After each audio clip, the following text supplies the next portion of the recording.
आज हम हैदराबाद की बहुत ही मशहूर मटन की कच्ची यखनी की बिरयानी बनाएंगे। यह बिरयानी बनाने में बहुत ही आसान होती है और खाने में बहुत ही फ्लेवरफुल लगती है। इसे बनाने के लिए हमें पहले कुछ तैयारी करनी पड़ेगी और इसे बनाने में हमें कुछ बातों का ध्यान रखना पड़ेगा, तो ये बिरयानी बहुत ही परफेक्ट उतरती है। तो चले इसे बनाने के लिए पहले हमें जिस गरम मसाले की ज़रूरत है, सबसे पहले हम वो बना लेते हैं। इसे बनाने के लिए मैं ये 4 मसाला ले रही हूँ। यहाँ पर मैंने 1 टेबल स्पून भर के स्याह ज़ीरा ले लिया है। यहाँ पर 10-15 लौंग है, 20 छोटी इलायची है और 7 से 8 दालचीनी का टुकड़ा है। अब इन सब को हम एक मिक्सर ग्राइंडर में डाल के बिल्कुल बारीक पाउडर बना लेंगे। अब हमारा गरम मसाला तैयार हो गया है। इसके बाद मैं 4 मीडियम साइज़ की प्याज ले रही हूँ। उसे मैंने बिल्कुल ही थिनली स्लाइस कर लिया है और अब इसे मैं गोल्डन ब्राउन फ्राई कर ले रही हूँ। ये हमें मैरिनेशन में और लेयरिंग में दोनों में काम आएगी। प्याज फ्राई करने के वक्त ये ध्यान रखें कि सारे प्याज यूनिफॉर्मली ब्राउन हो और हमें इसे बहुत ही ज़्यादा डार्क ब्राउन नहीं करना है। गोल्डन कलर आते ही इसे हम हटा लेंगे। प्याज अच्छे से फ्राई हो गया है।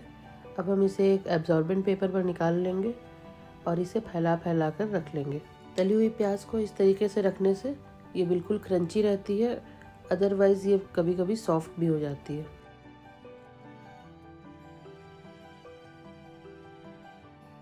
ये देखें, थोड़ी देर के बाद सारे एक्स्ट्रा ऑयल एब्जॉर्ब हो गए हैं और प्याज बिल्कुल क्रंची सी है। अब चले हम आगे की तैयारी कर लेते हैं। अब मैं 8 से 10 हरी मिर्च ले रही हूँ। आप इसे अपने टेस्ट के अकॉर्डिंग ले लें और इसे हमें बिल्कुल बारीक पेस्ट नहीं बनाना है। इसे मैं चॉपर में चॉप कर लूँगी। और अब हम मटन का मैरिनेशन कर लेते हैं। ये मेरे पास 1.25 किलो मटन है। इसे आप एक खुले बर्तन में डाल दें ताकि आपको इसे बाद में मिक्स करने में आसानी हो। अब इसमें हम बाकी के मसाले डाल लेते हैं। सबसे पहले इसमें मैं 3 table spoon ginger garlic paste डाल दे रही हूँ। उसके बाद ये मेरे पास 300 ग्राम दही है। अब इसे मैं इसमें डाल दूँगी। दही डालने के वक्त ये ध्यान रखें कि आपकी दही फ्रेश हो, खट्टी दही ना डालें इसमें। अब जो मिर्ची को मैंने चॉप करके रखा था वो मैं डाल दे रही हूँ। हरी मिर्च आप अपने टेस्ट के अकॉर्डिंग डालें, अगर ज़्यादा स्पाइसी है तो फिर कम डालें। अब मैं इसमें 1 टीस्पून हल्दी डाल दे रही हूँ। इसके साथ ही मैं इसमें 1 टेबल स्पून भर के रेड चिली पाउडर डाल दे रही हूँ। उसके बाद मैं इसमें नमक डालूँगी। नमक आप अपने टेस्ट के अकॉर्डिंग डाल लें। मैं यहाँ पर 1 टीस्पून डाल रही हूँ। इसके बाद जो गरम मसाला हमने बना कर रखा है उसमें से मैं 2 टीस्पून भर के डाल दे रही हूँ। अब हम इसमें थोड़े खड़े मसाले शामिल कर लेते हैं। ये मेरे पास 2-3 टुकड़ा दालचीनी का है, ये मैं डाल दे रही हूँ। 4-5 छोटी इलायची मैं डाल दे रही हूँ। 3-4 लौंग डाल दे रही हूँ और 1/2 टीस्पून स्याह ज़ीरा डाल दे रही हूँ। इसमें मैं एक बारीक कटी हुई प्याज डाल दूँगी।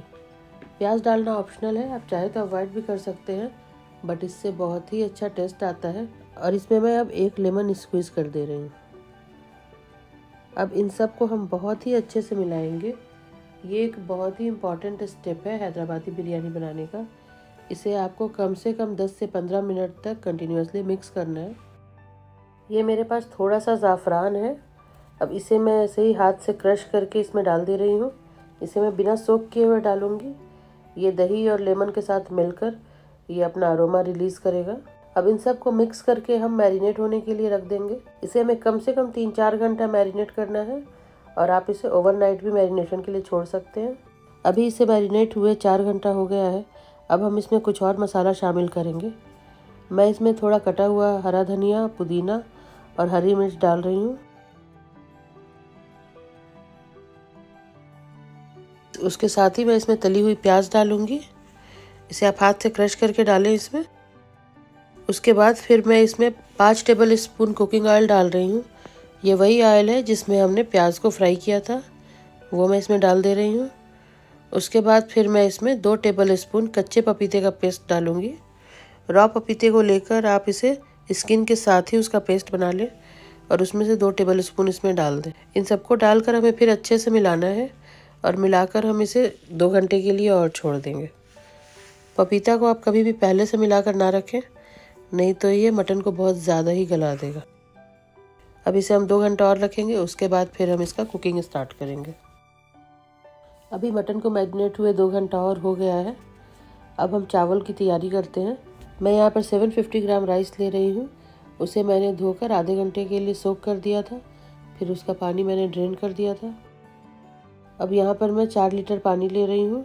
उसमें मैं कुछ खड़े मसाले डाल दे रही हूँ। ये मैंने 2-3 दालचीनी, 3-4 हरी इलायची और 2-3 लौंग डाल दिया, और इसमें मैं 1 टीस्पून से ज़ीरा डाल दे रही हूँ। इसके साथ ही इसमें मैं 3-4 हरी मिर्च डाल दे रही हूँ। और अब इन सबको हम अच्छे से उबलने देंगे। इसमें एक बार उबाल आ जाए, फिर मैं इसमें थोड़ा कटा हुआ पुदीना, थोड़ा धनिया डाल दूंगी। अब मैं इसमें 3-4 टेबल स्पून सॉल्ट डाल दे रही हूँ। 2 टेबल स्पून कुकिंग ऑयल डाल रही हूँ। सॉल्ट आप अपने टेस्ट के अकॉर्डिंग डाल लें। जब तक ये बॉयल हो रहा है, जिस पॉट में हमें बिरयानी को दम देना है, उस पॉट में हम मटन को डालकर रेडी रखेंगे। अब ये अच्छे से उबल गया है। इसमें मैं चावल डाल दे रही हूँ। चावल को डालने के बाद इसमें मैं 1 लेमन स्क्वीज़ कर दे रही हूँ। लेमन स्क्वीज़ करने से चावल बहुत खिले खिले बनते हैं और ये आपस में ज़्यादा स्टिकी नहीं होते हैं। उसके साथ ही जिस लेमन को हमने स्क्वीज़ किया है वो भी मैं इसमें डाल दे रही हूँ। मुझे थोड़ा सॉल्ट कम लग रहा था तो मैंने और सॉल्ट इसमें एडजस्ट किया है। डिफरेंट सॉल्ट का डिफरेंट टेस्ट होता है, आप अपने टेस्ट के अकॉर्डिंग ही सॉल्ट डालें। अब इसमें उबाल आने लगा है। अभी हमें चावल को बहुत ज़्यादा कुक नहीं करना है, हमें अभी चावल को बस 50% कुक करना है। चावल को एक बार निकाल कर हम देखते हैं, अगर ये बीच से टूट जाता है इसका मतलब कि 50% डन है। अब इस स्टेज पर हम इसमें से 1/3 राइस को मटन वाले पॉट में डाल देंगे। ये देखें, इस तरीके से बस फैलाकर आप डाल दें।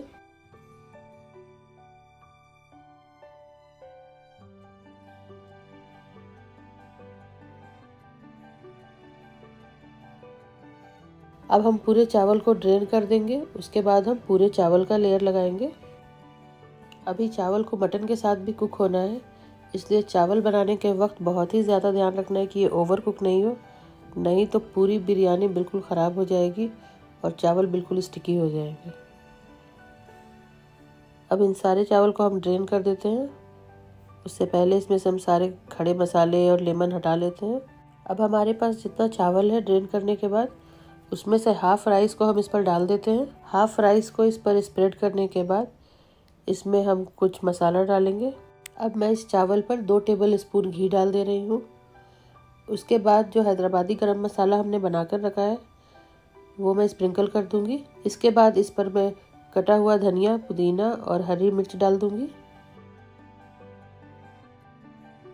अब मैं इस पर फ्राइड अनियन स्प्रेड कर दूँगी। इन सबको डालने के बाद जो हमारे पास बचा हुआ चावल है वो हम इसके ऊपर डाल देंगे।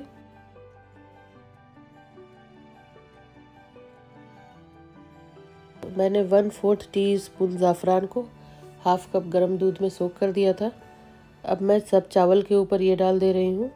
इसके साथ ही मैं इस पर थोड़ा गरम मसाला स्प्रिंकल कर दे रही हूँ। अब मैं इस पर हरा धनिया, हरा पुदीना और थोड़ी हरी मिर्च डाल दे रही हूँ। और ये मेरे पास 4-5 टेबल स्पून कुकिंग ऑयल है जिसमें हमने अनियन फ्राई किया था, वो बचा हुआ है, वो मैं इस पर डाल दे रही हूँ। इसके बाद इसे मैं एल्युमिनियम फॉयल से अच्छे से सील कर दूँगी और सील करने के बाद इसे मैं 5 मिनट बिल्कुल हाई फ्लेम पर कुक होने दूँगी। अभी इसे हाई फ्लेम पर पकते हुए 5 मिनट हो गया है।